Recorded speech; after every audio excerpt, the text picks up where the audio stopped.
বিএনপির ভারপ্রাপ্ত সংগ্রামী সভাপতি সাংবাদিক সমাজের আমাদের বিএনপির সম্মানিত নেতৃবৃন্দকে আমরা ফুল দিয়ে বরণ করব।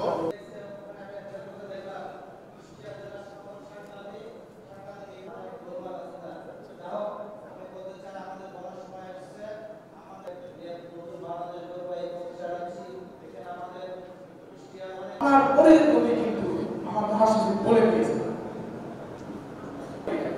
তার কোনো লেখা এখন ওপেন করি না এক স্কিল খোঁজ নিয়ে দেয়।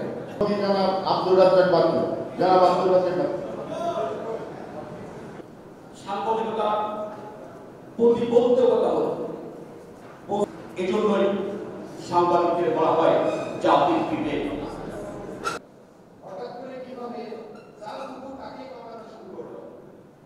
রাজপথের লড়াইয়ের সঙ্গে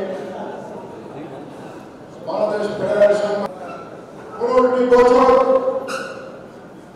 রাজপথে আন্দোলন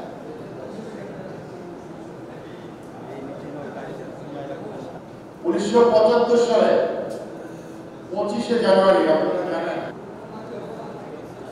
যাই হোক, আমরা প্রেস প্রধান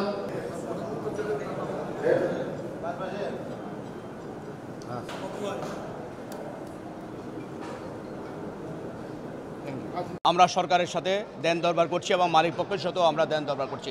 আমরা মনে করছি যে বাংলাদেশের গণমাধ্যমগুলো, অধিকাংশ গণমাধ্যম মফস্বল সাংবাদিকদের উপর একটা জুলুম করেন, শুধু অবিচার নয়, অধিকাংশ মফস্বল সাংবাদিকদেরকে আপনার বেতন ভাতা দেওয়া হয় না এবং বরং কিছু কিছু মালিকরা, টিভির মালিকদের ব্যাপারে আমাদের কাছে অভিযোগ এসেছে, তারা জেলাপতিদের কাছ থেকে উল্টো তারা টাকা চান, মাসে মাসে এত টাকা তাদেরকে দিতে হবে।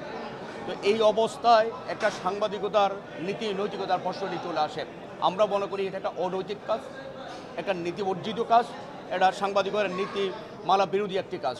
আমরা এই ধরনের মশল সাংবাদিক যে শোষণ, নির্যাতন, নিপীড়ন, জুলুম চলছে সেটা বন্ধ করার জন্য আমরা দাবি জানাচ্ছি। আমরা সরকারের সাথেও কথা বলেছি।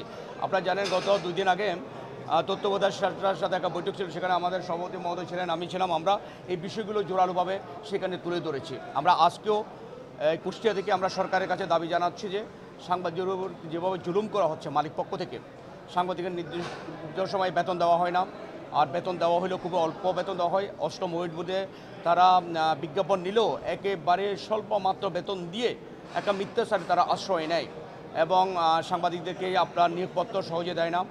6 মাসের মধ্যে চাকরি কনফার্ম করার কথা বলা হলেও সেটা তারা করেন না, যাতে করে যে কোনো মুহূর্তে আপনার বিদায় করে দেওয়া যায়, দেওয়া পারা না দিয়ে।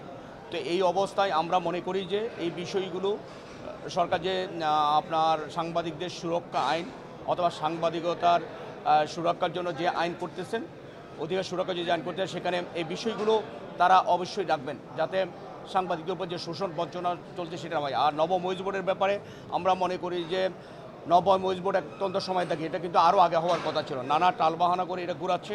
আমরা অবিলম্বে নবম ওয়েজ বোর্ড কার্যকর করার জন্যই আমরা দাবি জানাচ্ছি। আমরা আমাদের পেশা সবাই এখানে আছেন, আমরা স্পষ্ট ভাষায় বলতে চাই, নবম ওয়েজ বোর্ড যদি কার্যকর না হয় এবং আপনার যদি সাংবাদিকদের অধিকার সুরক্ষায় নীতিমালা, কার্যকর একটা নীতিমালা না হয় দ্রুততম সময়ে, যেমন সাগর রুনি হত্যার বিচার যদি করা সহ সকল সাংবাদিক হত্যার বিচার যদি দ্রুত করা না হয়, আমরা সাংবাদিকরা ঐতিহ্যকে ধারণ করে আমরা রাজপথে নামতে আমরা বাধ্য হব।